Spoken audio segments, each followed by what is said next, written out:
Good day, Dr. Idris. We are from Group 37 and our topic is the sinking of MV Sewol Ferry in South Korea. Hi, my name is Johnny Ian and I'll be giving an introduction on the Sewol Ferry incident. The event occurred on the 16th of April 2014 at the Mongol Channel in South Korea. During that day, there were a total of 476 people on board the ferry, including 325 high school students from Danwon High School. And the total casualties from the incident were 304 out of the 476 passengers, which includes 250 of the high school students. Next is sequence of events. So firstly is departure and overloading. On April 16, 2014, the Sewol ferry departed from Incheon to Jeju Island was significantly overloaded with cargo and passengers, thus compromising its stability and leading to disaster. Secondly is sharp turn. In the dangerous Mongol Channel, the Sewol ferry made a sharp turn, causing the cargo to shift and destabilizing the ship. Improperly secured cargo led to listing and loss of course control. Thirdly is insufficient evacuation. As the Sewol ferry tilted, evacuation was poorly handled. Passengers were told to stay in their cabins by the crew, leading to fatal consequences. Lack of crew training and an effective public address system hindered evacuation efforts. Fourth is delayed response. Distress calls were made but response were delayed and insufficient. Urgency and scale not recognized. Most passengers, including the Danwon High School students, couldn't escape the sinking ship. And lastly, fifth is capsizing and submergence. The Sewol ferry capsized and submerged quickly with only a small part visible above the water. The speed and severity of capsizing left little time for rescue, which contributes to the high number of casualties. Hello, my name is Valerian. For today, I'll be explaining the causes to the Sewol ferry tragedy. I'll be explaining from a technical standpoint and an ethical standpoint. Technical causes for sinking of Sewol ferry is first, overcapacity. Second is overdraining of ballast water, which causes instability. Thirdly, cargo not properly secured, which causes sliding. And finally, abrupt turn by inexperienced captain. Next, I'll explain the ethical causes by the three main parties: the technical management, operational management, and company management. The inspection done before the departure of Sewol ferry was not done according to the regulation, as the inspector only checked the load line on the hull from a distance and checked the remaining safety issues based on the written documents self-reported by the captain. The captain of Sewol ferry appointed an experienced officer to navigate the ferry through a narrow and rapid waterway.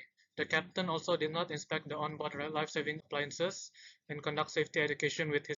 The company falsified documents to gain approval for the remodeling of the ferry. Next, the company falsified reports of the cargo carried by the ferry, which were over the allowed limit. The company also employed inexperienced temporary crew members in order to cut costs. Finally, the company ignored the safety concerns that were reported by the crew members. Hello everyone, my name is Amaula and I will be explaining on the responses that was received from the MV Sewol ferry incident. Moving on to the rescue and responses, the first one is the insufficient equipment. So the rescue operation was hampered by lack of adequate equipment, and also the South Korean Coast Guard was criticized for having outdated and poorly maintained vessels. Next is the inadequate training. So the rescue personnel, including divers, were criticized for their lack of proper training and preparedness for such a large-scale disaster. Next, the recovery operation. Divers face hazardous conditions including strong currents and limited visibility, making it difficult to retrieve the bodies. Continuing, the communication failures. The crew of the Sewol ferry provide inaccurate information about the situation to the passengers, delaying the evacuation. Next is the delayed response.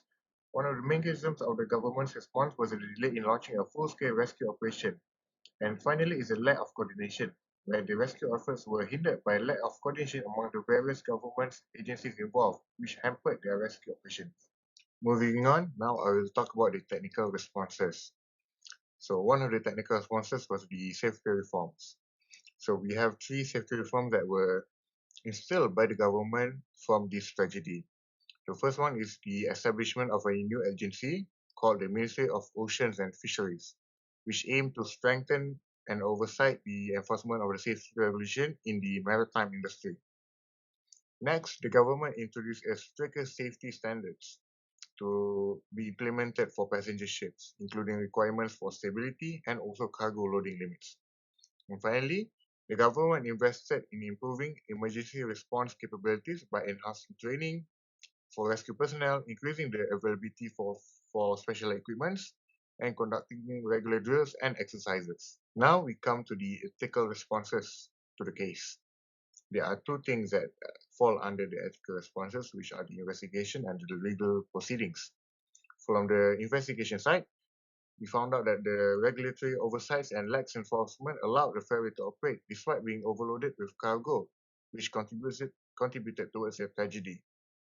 Next, corruption and collusion between government officials and the ferry company was exposed, raising concerns about the integrity of the regulatory system.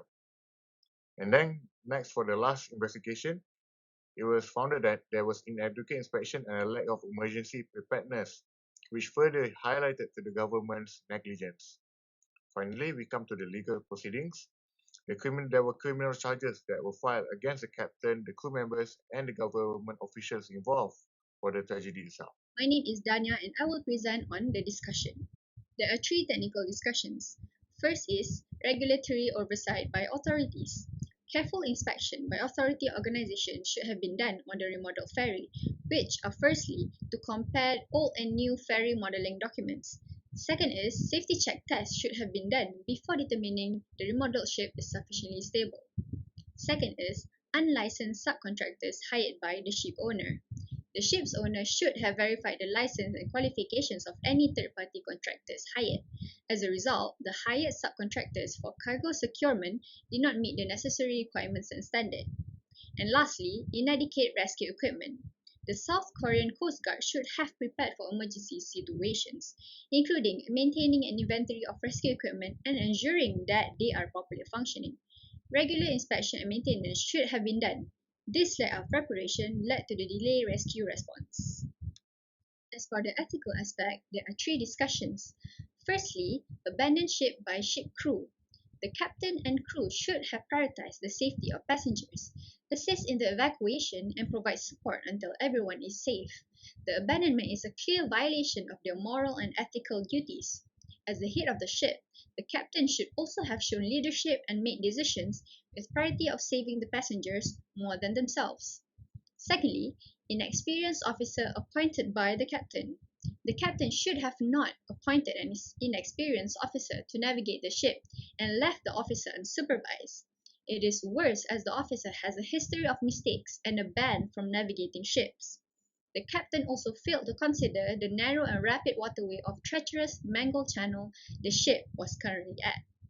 And lastly, the prioritization of cost over safety by the ship's company.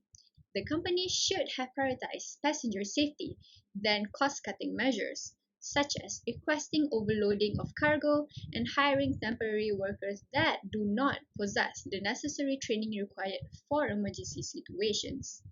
The company also falsified documents to gain the ship's remodeling approval. Hello, my name is Muhammad Sharimal, and I will be presenting on recommendation and conclusion. In conclusion, the sinking of MV Sewol Ferry in South Korea served as a grim reminder of the serious maritime safety flaws that must be urgently addressed. To prevent such devastating tragedies in the future, we propose a comprehensive approach that includes stricter safety regulation, comprehensive crew training, clear communication, and modern safety equipment. The key lies in collaboration between all stakeholders to implement these changes and prioritize maritime safety worldwide. Let us learn from this incident and take decisive action to save lives. We need to implement international standards where we propose strict rules that govern vessel construction, maintenance, and operation protocol. Regular vessel inspection and strong enforcement of safety regulation will be crucial in safeguarding life at the sea. Second is comprehensive crew training program is very important. Crew members must undergo through education and standardized certification to handle any emergency efficiently. Clear communication channel and regular evacuation drills will ensure quick and coordinated response in critical situations. Thirdly, safety equipment must be installed and maintained diligently. Advanced navigation and surveillance systems will aid in preventing collision and navigating through hazardous waters, adding an extra layer of security to every voyage.